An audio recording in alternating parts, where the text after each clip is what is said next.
Alright, so I kind of wanted to just do like a little VOD review for myself because I thought that this game I played was actually pretty good, even though I think I made a lot of mistakes. But overall, the core concepts was mostly there. I already watched it, and just kind of want to get some thoughts you know out into the open. But uh, so I'll just kind of pause the video whenever I want to talk about stuff, and we'll see where it goes.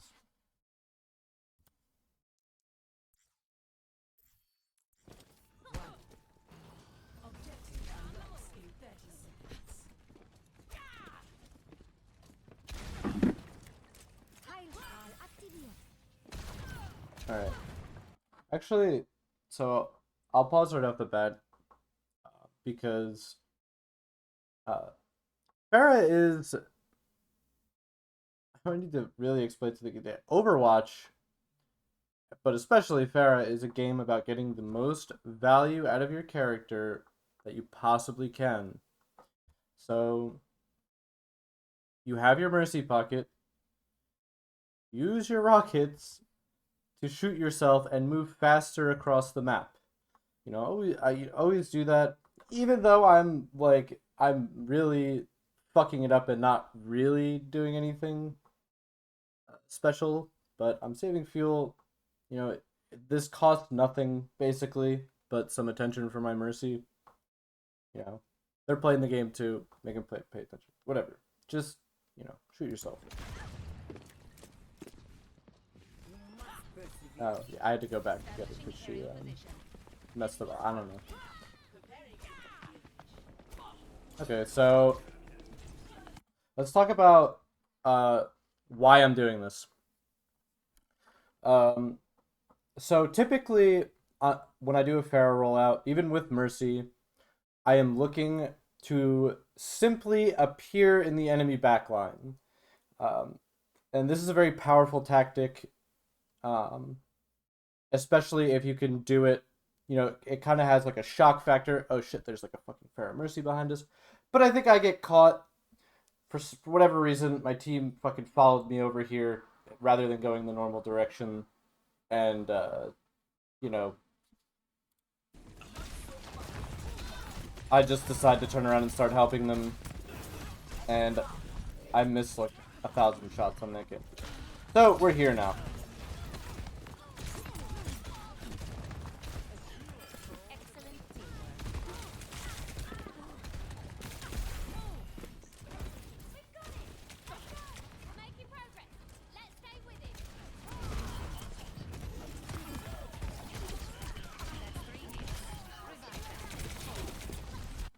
Okay. So once I realized that, you know, our comp wasn't necessarily going to gain control of the fight there, I decided to back up, reassess the situation, and kind of gain control of maybe what area I could. Get behind our tank, put out some rockets, put damage on people, make them think twice, and maybe, kind of, just do a little bit of zone control. I think that's kind of the idea there.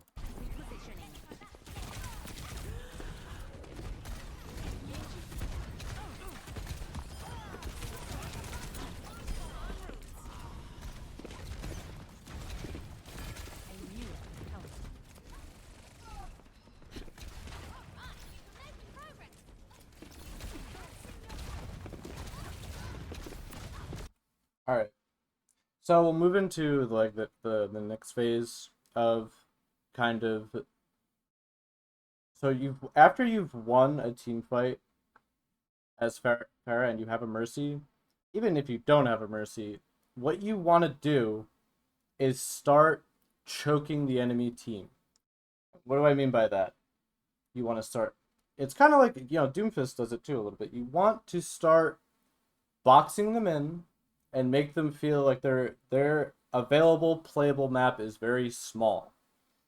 And this is kind of the when a Pharah player does this well, this is why people fucking hate the character. Okay. I am kind of playing from a pretty like a more forward position than I actually need to. So there's a little bit of criticism for myself. I could definitely be playing much further back than this and accomplishing the same thing. I'm probably not going to kill anybody here, but the goal is just to, box them in, make them feel stressed out. Maybe they'll make a mistake. Either way, playing this close, you can do this. It just puts, like, the closer you are on Pharah to the enemy team, the more pressure is on you and especially your Mercy. So, just keep that in mind. If you're comfortable with that, if they're comfortable with that, then, just go from there.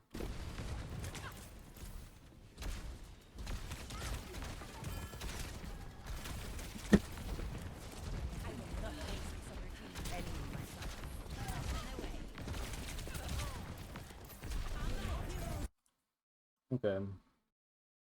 So, I'm kind of cutting my losses pretty easily here. It's already not very easy to hit a tracer that far away.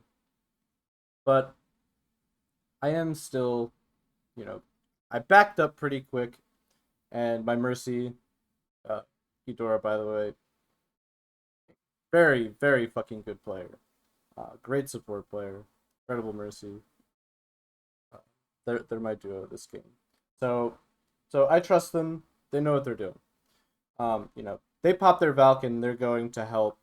I believe they're going to help out either our Anna. Looks like she took some damage, so she's probably just helping our Anna. And looks like our Anna just like ran up some steps or something. But, my Orisa, she's fighting the Zarya, and I'm behind the Orisa. I'm ready to help. As a DPS, a lot of times it's pretty important, even if you're not fair, that you help your tank win his fucking fight. It makes a huge difference. So we go from there.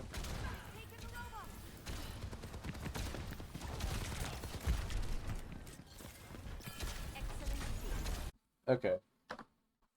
So yeah, this is pretty much exactly what I said. We're losing the fight. You could see them all regrouped outside, and we move pretty much back exactly into doing what we were doing before.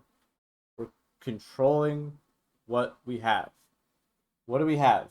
We've got this lane, I don't know. But we want to control that, So we back up, we take an aerial position, and start spamming rockets into the chokes. If something gets directed by one of these rockets, it's going to cause problems for them. So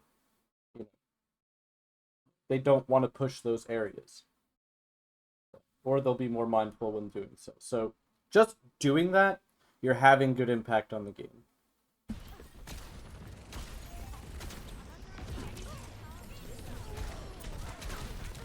There, I didn't check to see if I was damaged before I shot. Wait.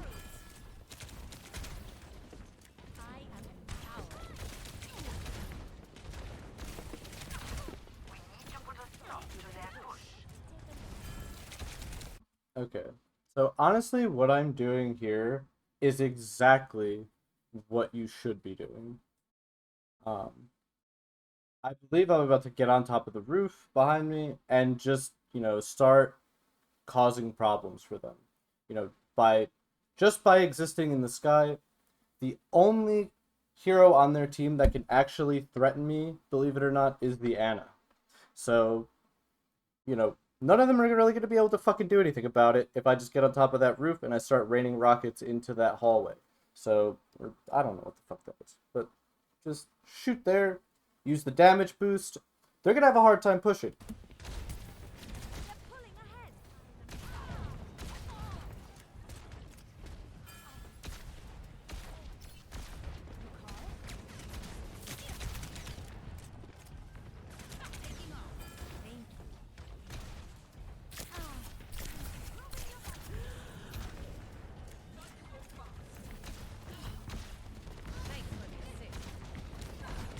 Okay, I don't think I normally would push up, but I see that I have barrage, so I think I am just looking to go for barrage here.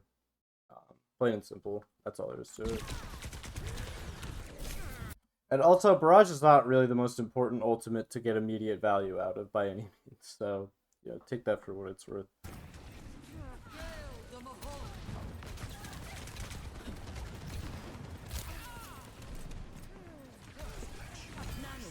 Okay. I started to go for the barrage angle, and then I realized, it wasn't gonna happen. The soldier started shooting me. He's in effective range.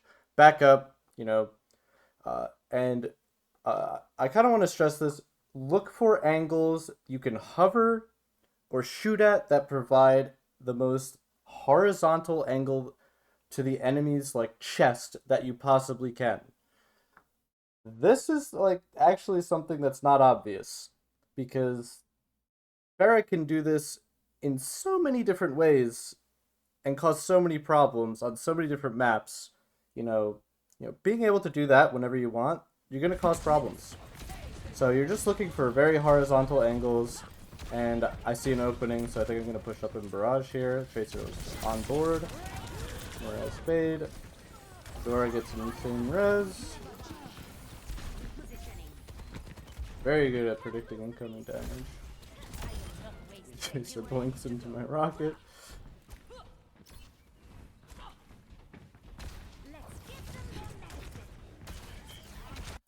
And exactly what I said before.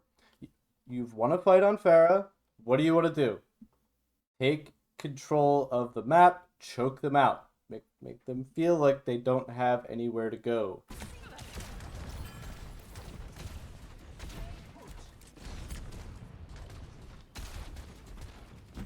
And I think I'm taking this position here just because I don't quite feel comfortable going up on top of the roof just yet. It makes sense. I'm pretty sure it felt like he wanted to poke bomb me, and yeah. Okay, so here I just walk into this room because I could tell my Tracer is obviously paying attention and been doing really good this game. So I think if I could just put like a little bit of damage on their Tracer, I'm sure he'll just fucking kill him. And I'm pretty sure he does. So, just little shit like that you can do. Pharah, I know I keep pausing, but Pharah is an extremely, like, you see everything. You know everything that's going on. Look for your teammates that are having their fights. Can I help them? You're not just bringing yourself too. You're bringing your mercy to them. So that's also something that you can consider, especially on a map that's as open as fucking Coliseum. There are so many different ways you can play this map as Pharmercy, to suit an occasion. It's just, a matter of what you think you need at the time.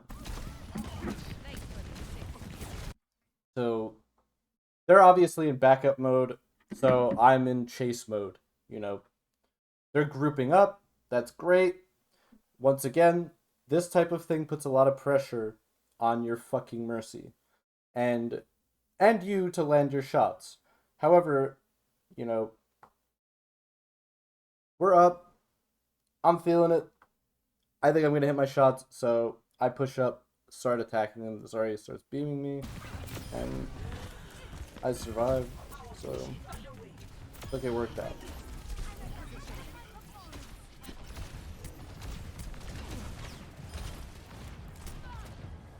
Okay, so we're taking position on their roof. Actually, I fucked up. I would take a position behind the building. Alright, so here I remember saying that I'm going to wait for the Zarya to push out of that room, and then I'm going to barrage him. Solo ult the fucking tank, people. Barrage is a amazing ult to use as literally just a tool to instantly kill an out of position tank. There's no question about that. It's one of the best ways to use the ultimate, and it's extremely consistent. There are very few tanks that can deal with that.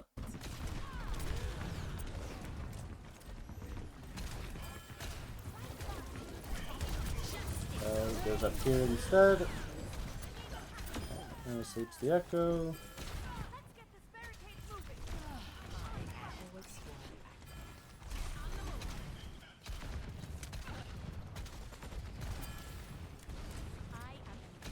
And I'm just in control mode, choke them out.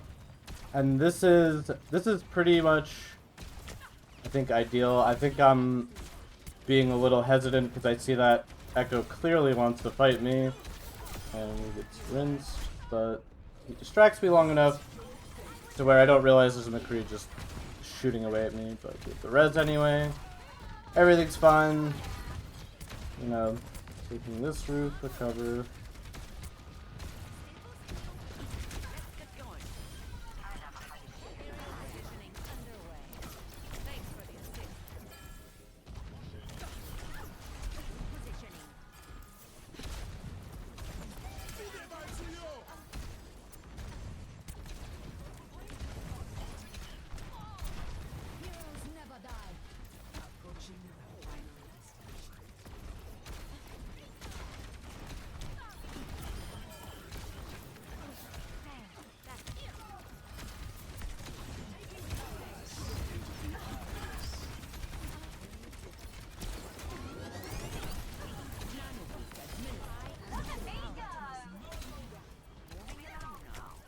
Adaptive circuits engaged.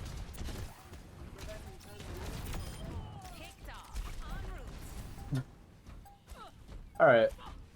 I think the game ends there. So, what I would say overall, you know, and this is a huge criticism of myself, especially if I'm doing with a Mercy. Fucking rocket jump more. But I think in my head, what I was thinking when I wasn't using just like the standard rocket jump, just shoot your feet and fucking go up. That game was that I felt like I was getting so much value out of the just putting rockets into their backline that I didn't even want to like I just wanted to fucking do that. However, that's kind of stupid to think like that just because like you know, you shoot yourself in the air, you fill up your fuel, you have your cooldowns, and you get like a stable, you get like a really long, stable, good angle at them, where you can shoot like horizontal rockets through their team and just cause a lot of damage. So that would be my biggest criticism of myself that game. You know, unless we're gonna talk about hit more fucking shots, which you know, it's important to do that too. But all right.